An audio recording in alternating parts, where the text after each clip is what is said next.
Hi, good morning. So, today I'm going to read one of the chapters from 101 Essays That Will Change the Way You Think by Brianna Wiest.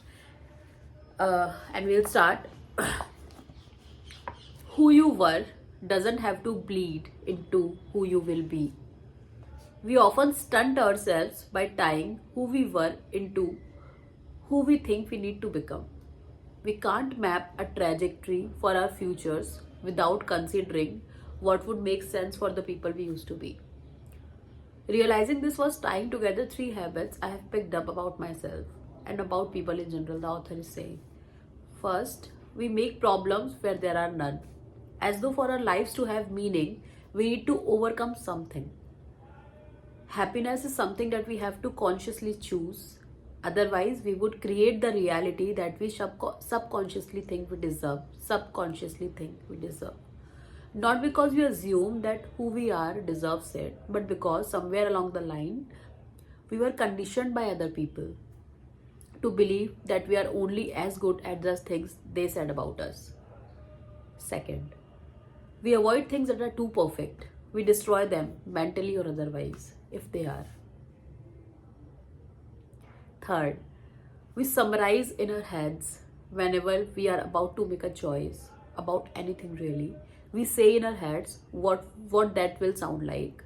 What that will sound like, double quotes. She graduated and started his job at 20, double quotes ended. Or however it goes, it's as though our decisions can only be acceptable if they are right. If they sound right, not if they are right, if they sound right.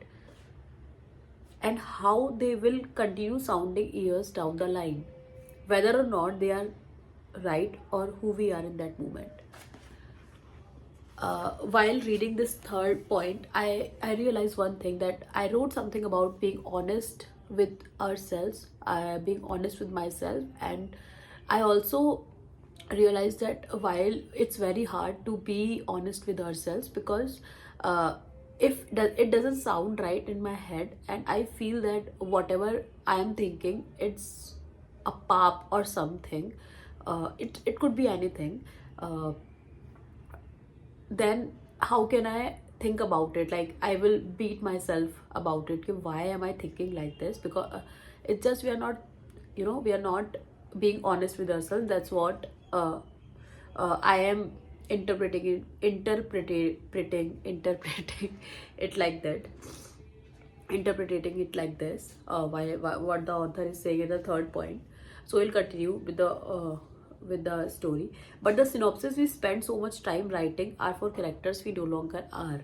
You cannot always draw lines between what was and what is and what should henceforth be. You cannot always make sense of your coexisting truths. You can only know that they are both valid. And you cannot avoid good things because somewhere along the line, the character schematic you outline for yourself doesn't believe it deserves what you have. When we evade, we cap off our happiness. You weren't meant to be a story that plays out in a nostalgically pleasing way. Life isn't a sepia toned flashback. Life is vivid and changing and real and unpredictable, unchartable, with no plot other than the one we are living in the moment, here and now.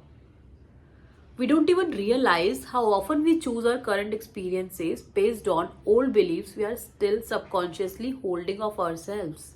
Because what we think of ourselves translate into what we allow of ourselves. And what we allow is what we experience.